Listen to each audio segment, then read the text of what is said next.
Sir, Andhra రాష్ట్రంలో YSRCP one of the party 16వ ఇయర్లోకి ప్రవేశించి ఈరోజు 16వ వసంతం జరుపుకుంటుంది.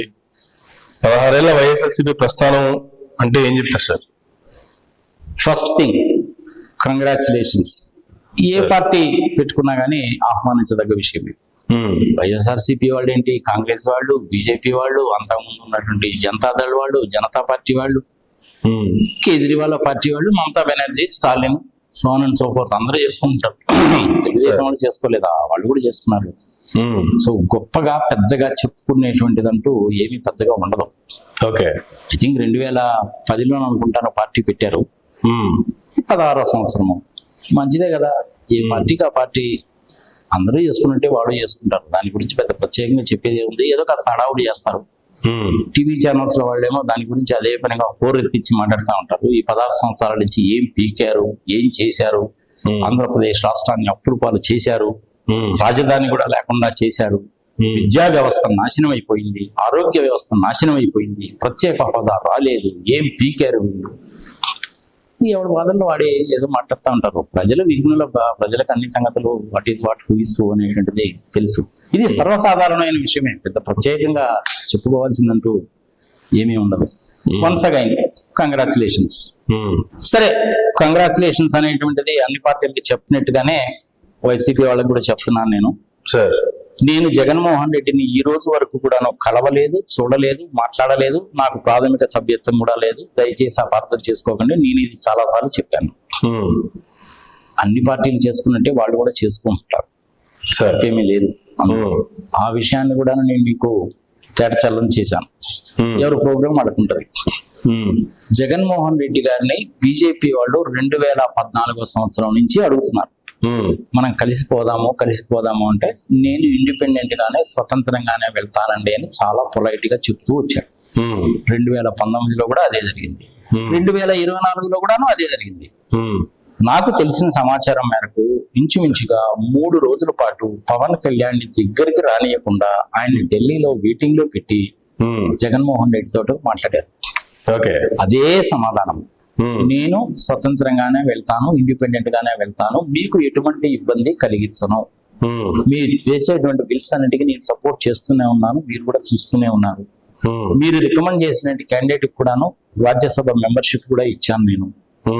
అందుకని దయచేసి నన్ను ఒత్తిడి పెట్టకండి, నేను ఇండిపెండెంట్ గానే పోతానని చాలా పొలైట్ గా, చాలా పద్ధతిగా చెప్పాడు. ఇంకంతకంటే ఏం చెప్తారు? ఆయన అదే స్టాండ్ మీద ఉన్నాడు. రేపు 2029లో కూడా అదే స్టాండ్ మీద ఉంటాడని నేను అనుకుంటున్నాను. ఆయన వ్యక్తిత్వం అంతేనా, అలాగే ఉంటుంది.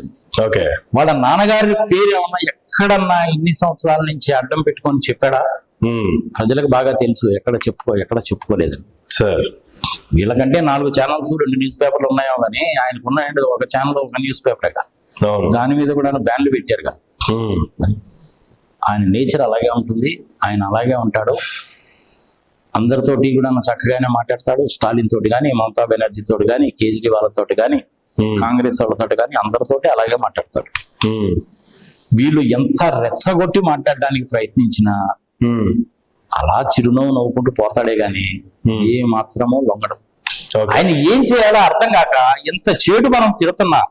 దావోస్ లోకి వెళ్ళి తిట్టాము, సింగపూర్ లోకి వెళ్ళినప్పుడు తిట్టాము, ఆస్ట్రేలియాలోకి వెళ్ళినప్పుడు తిట్టాను, ఇప్పుడేమో ప్రతిరోజు అంటూనే ఉంటాం. అయినా కానీ మనిషిలో చలనం రాదేంటి అనేటువంటిది వాళ్ళకి పెద్ద $1 బిలియన్ క్వశ్చన్ అనమాట.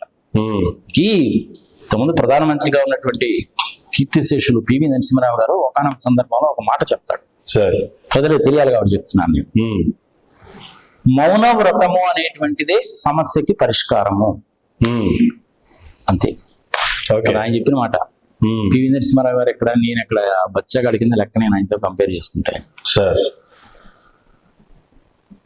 Software technology parks of India scheme తీసుకొచ్చింది ఆయన, కానీ చంద్రబాబు నాయుడు సెలవు డబ్బా వేసుకుంటాడు. ఇక్కడ ఆంధ్రప్రదేశ్ లో హైదరాబాద్ లో జేఏ చౌదరి గారి నేతృత్వంలో ఎస్డిపిఐ వాళ్ళ ఆఫీస్ పెట్టారు. ఆయన, జేఏ చౌదరి గారు, నేను కలిసి పనిచేసిన మాట వాస్తవం. హనుమాన్ చౌదరి గారు, జయప్రకాష్ నారాయణ గారు, మేమందరం కలిసి పనిచేసిన మాట వాస్తవం. రాత్రిపూట ఆ ఏరియాలో ట్యాంకర్లతోటి దుమ్ము లేకుండా నీళ్లు పడుతుంటే మా కళ్ళ ముందే పావును పోవడం చూసాం. నేను కూడా ఎస్డిపికి ఆడిటర్ గా పనిచేశాను కాబట్టి నాకు ఈచ్ అండ్ ఎవ్రీథింగ్ తెలుసు. దాని గురించి వీడియో చేశాను. సార్ కొన్ని వీడియోలు ఎందుకో డిలీట్ చేశారు. అది సరే, ఇష్టం లేనప్పుడు ఒకసారి డిలీట్ చేస్తూ ఉంటారు. That is a different thing. సమయం సందర్భం వచ్చింది కాబట్టి మళ్ళీ చెప్తూ ఉన్నాను. సార్ కానీ ఆయన అన్నటువంటి మాట మౌనము, మౌన వ్రతం అనేటువంటిదే పరిష్కార మార్గము. ఓకే, అంతే. అందుకనే జగన్మోహన్ రెడ్డి ఇప్పుడు కూడా మౌనంగా అందుకే ఉంటాడు. ఈ మధ్య అంటే ఏదో ప్రెస్ మీట్లు పెట్టి ఆర్బీఐ వాళ్ళు ఏం చెప్పారు, కాగు వాళ్ళు ఏం చెప్పారు చెప్తున్నాడు. కానీ అంతకుముందు అయితే అది ఇప్పుడు చేసేవాళ్ళు కాదు. ఎందుకంటే వీళ్ళన్నీ కూడా దుష్ప్రచారాలు చేస్తారు, పచ్చి అబద్ధాలు చెప్తారు. బెస్ట్ క్లాసికల్ ఎగ్జాంపుల్ ఏంటి? హైటెక్ సిటీ. రెండవది ఏంటి? Land titling act. మూడవది అప్పులు. ఈ మూడు చాలుగా. ఎంత తక్కువ మాట్లాడుకుంటే అంత మంచిది. ప్రజలు విఘ్నులు, ప్రజలకు అన్ని సంగతులు కూడా బాగా తెలుసు. అందుకనే జగన్మోహన్ రెడ్డి గారు ఏ విషయాన్ని ఎక్కడ చెప్పాలో అక్కడ చెప్పడం మొదలు పెట్టాడు. బీజేపీ వాళ్ళతో కలవడం, కానీ వాళ్ళకి వ్యతిరేకం కాదు. సరే, ఆయన మీద ఉన్న 11 కేసులు సంగతి సంవత్సరం అది విచారణ అనేది జరుగుతుంది. చంద్రబాబు నాయుడు మీద లేవా కేసులు? ఎప్పుడో 30 సంవత్సరాల కింద జరిగిన ఏలేరు స్కామ్ కూడా ఉంది ఆయన మీద. నిన్నగాక మొన్న వచ్చిన 371 కోట్ల రూపాయల స్కామ్ కూడా ఉంది. సీమెన్స్ లాంటి సంస్థను కూడాను దాంట్లోకి లాగి వాళ్ళని కూడా భ్రష్టు పెట్టించాడు. విచిత్రం ఏంటంటే, నిజంగా సీమెన్స్ వాళ్ళు కనుక తలుచుకున్నారంటే చంద్రబాబు నాయుడు మీద, గవర్నమెంట్ ఆఫ్ ఆంధ్రప్రదేశ్ మీద 10,000 కోట్ల రూపాయలకి పరువు నష్టం దావా ఇస్తున్నా గానీ మనం ఆశ్చర్యపోవాల్సిన పని లేదు. వాళ్ళు ఎందుకు స్ట్రిక్ట్ యాక్షన్ తీసుకోవాలా? ఓకే కదా. సరే, ఇంకా మన ఏబిఎన్ రాధాకృష్ణమూర్తి గారి సంగతి మనకు తెలిసిందే. తిరుపతి లడ్డుకు లింక్ అది. శ్రీ వెంకటేశ్వర భక్తి ఛానల్లో మరియమ్మ బొమ్మ యేసు ప్రభు గుర్తు కనపడింది అని అర్థమైనటువంటి ప్రచారం, దిక్కుమాల ప్రచారం చేశాడు ఆయన. 100 కోట్ల రూపాయలు పరువు నష్టం దావా వేశారు. హియరింగ్స్ అన్ని అయిపోయినాయి. అలాంటిది ఏమీ జరగలేదన్న సంగతి తెలిసింది. సుబ్రహ్మణ్య స్వామి గారు ఆ కేసును టేకప్ చేశాడు.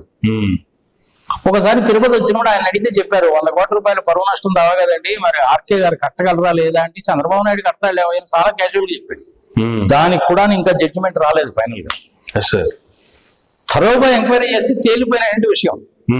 మరి ఇట్లాంటి కేసులు ఆయన మీద కూడా చాలా ఉన్నాయిగా. ఔటర్ రింగ్ రోడ్ కేసు ఉంది, ఇంకొకటి ఉంది కదా. అదే చెప్తూ ఉంటారు అన్ని కూడా ఇలాగే. పెద్దగా పట్టించుకోవాల్సిన అవసరం లేదు. చంద్రబాబు నాయుడు గారు 100 మాటలు మాట్లాడితే జగన్మోహన్ రెడ్డి 1 మాట మాట్లాడతాడు. అయిపోయింది ఇంక అంతటితోటి. Okay, next. Sir, thank you sir, thank you very much అండి. Thank you.